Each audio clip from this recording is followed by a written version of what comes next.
Bismillahirrahmanirrahim. Assalamualaikum warahmatullahi wabarakatuh.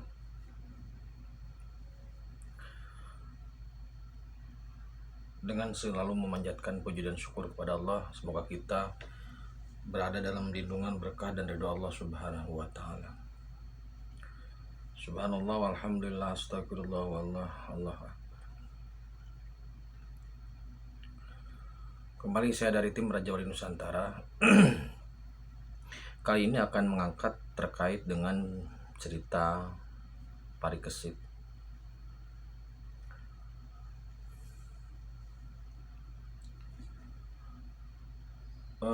Sudah diketahui bersama bahwasanya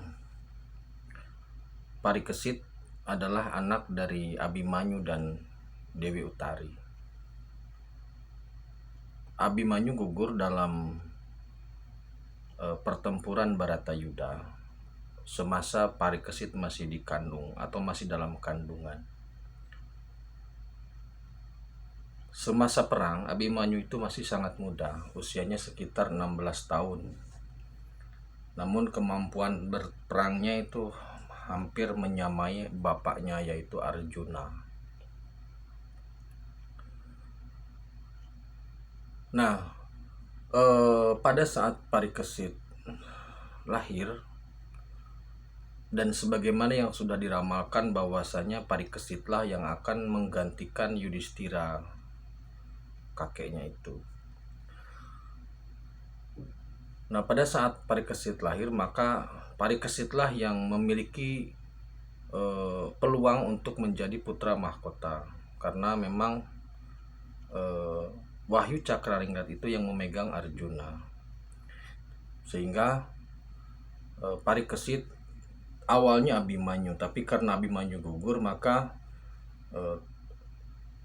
Parikesitlah yang dinobatkan sebagai raja di Hastina. Jadi Parikesit lahir di Hastinapura.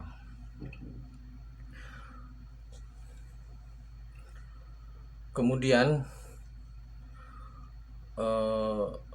Parikesit ini merupakan anak yang lahir dari dua trah kerajaan. Jadi dari trah Pandawa, yaitu dari bapaknya, dan dari trah ibunya dari Utari, juga dari kerajaan. Saya lupa nama kerajaannya. Nah, kemudian perkawinan Wahyu Cakraningrat inilah yang menyebabkan atau yang menjadikan Parikesit sebagai raja, sebagai raja.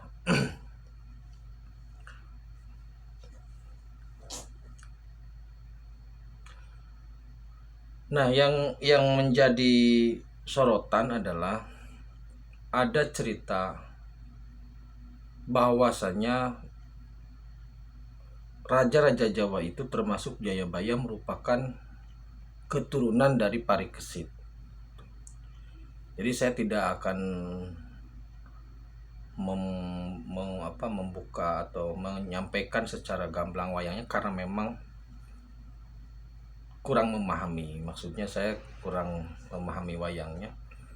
Tapi yang diintikan adalah ada wacana atau ada persepsi bahwasanya raja-raja Jawa, terutama Jayabaya, Kediri, itu merupakan keturunan keempat dari Parikesit.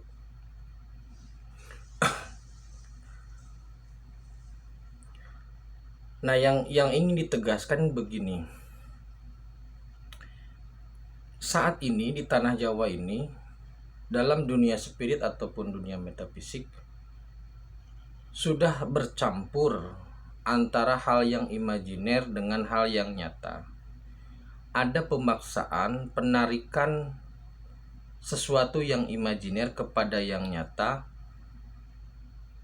entah untuk tujuan apa, apakah untuk legitimasi atau lain sebagainya.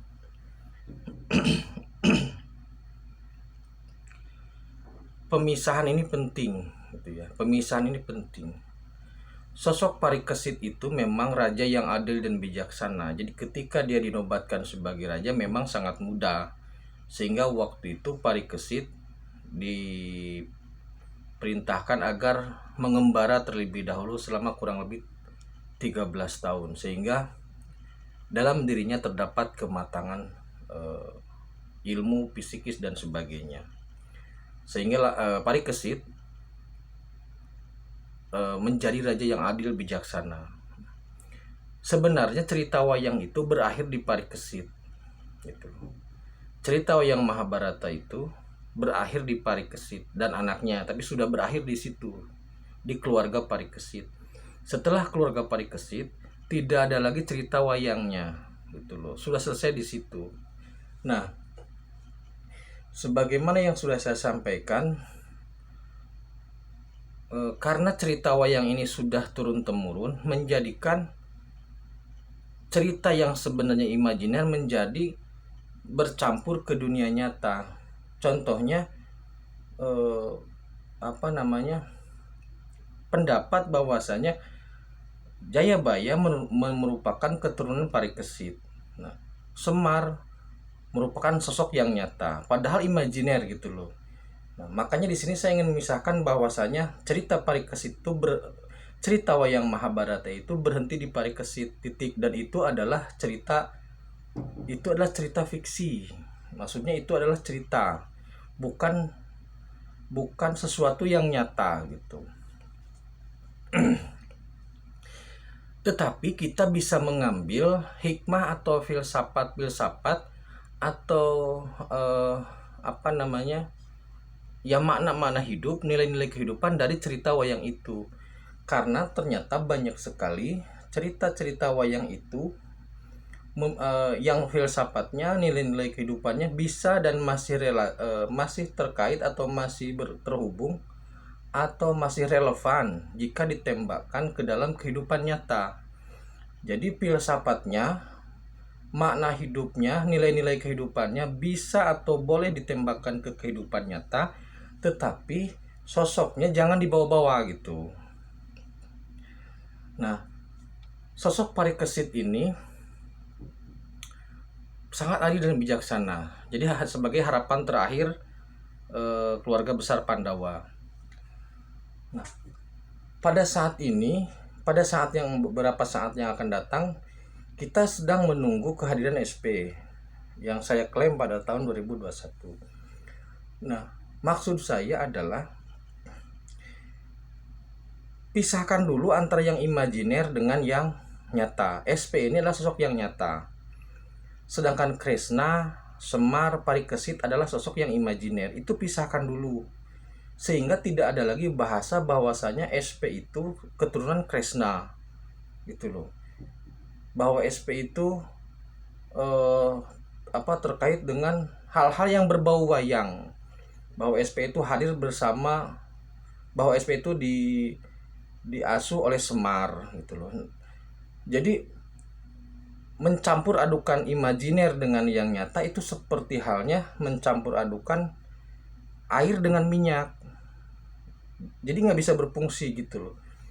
Nah, SP yang kita tunggu ini diharapkan menjadi sosok yang adil seperti halnya Parikesit gitu loh. Jadi makna nilai kehidupannya Parikesit adalah sosok yang jujur, adil, bijaksana, dan memiliki Wahyu Cakraningrat, hasil dari Abimanyu dan Dewi Utari itu, perkawinan Wahyu Cakraningrat itu. Nah, SP ini juga nanti memiliki Wahyu Cakraningrat itu gitu loh. Tetapi SP tidak ada kaitan dengan tokoh wayangnya. Namun nilai-nilai spirit yang ada di wayang itu bisa diambil untuk kita dalam menjalani kehidupan ini gitu loh. Ini yang harus dipisahkan di sini. Kenapa ini penting? Karena sekarang banyak sekali kejadian-kejadian atau wacana-wacana atau pendapat-pendapat yang membingungkan mana yang nyata, mana yang imajiner gitu. Nah, sekali lagi jangan menarik sesuatu yang imajiner ke dalam dunia nyata gitu, kecuali untuk filsafat atau nilai-nilainya. Tetapi untuk sosoknya tidak bisa ditarik gitu. Jadi kita pisahkan dulu. Karena nanti ke depan ini penting ya, untuk tim Raja Nusantara ini penting karena nanti bahasan-bahasannya itu akan lebih logis, harus logis antara mana yang ini fakta dan mana yang imajiner gitu loh. Nah, maksud saya adalah sosok pemimpin yang akan kita tunggu ini adalah sosok yang memiliki karakter seperti halnya Parikesit, memiliki Wahyu Cakraningrat seperti halnya Parikesit. Dan Wahyu Cakraningrat ini sebenarnya sudah turun kepada Raden Fatah, kepada Joko Tingkir, dan nanti kepada SP gitu loh.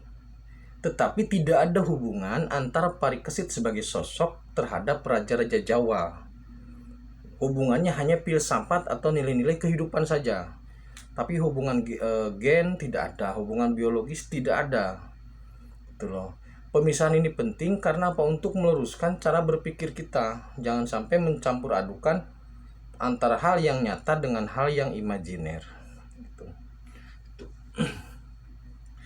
Maka sekali lagi saya tegaskan bahwasanya Parikesit merupakan akhir cerita dari Mahabharata. Setelah itu tidak ada terusannya, apalagi sampai ke Raja Jayabaya. Tidak ada, stop di Parikesit. Raja Jayabaya bukan keturunan Parikesit. Karena apa? Parikesit adalah sosok imajiner, Mahabharata adalah cerita, sedangkan Raja Jawa itu adalah nyata. Nah, nilai-nilai yang ada pada wayang itu bisa diterapkan, bisa ditembakkan, bisa masih relevan dengan kehidupan kita sehari-hari. Nah, SP nanti akan dianugerahi oleh Wahyu Cakraningrat, semacam restulah dari Kanjeng Sunan Kalijaga, sebagaimana yang Kanjeng Sunan Kalijaga berikan kepada Raden Fatah dan juga Joko Tingkir, gitu loh. Dalam dimensi wayangnya, Cakraningrat ini milik Arjuna, diberikan kepada Abimanyu, tapi karena meninggal maka diberikan kepada Parikesit. Itu maksudnya. Nah, maka mulai saat ini mari kita pisahkan yang imajiner dengan yang nyata, supaya nanti cara berpikirnya kita bisa lebih jelas, bisa logis gitu. Demikian yang bisa saya sampaikan. Terima kasih. Hairul kalam. Assalamualaikum warahmatullahi wabarakatuh.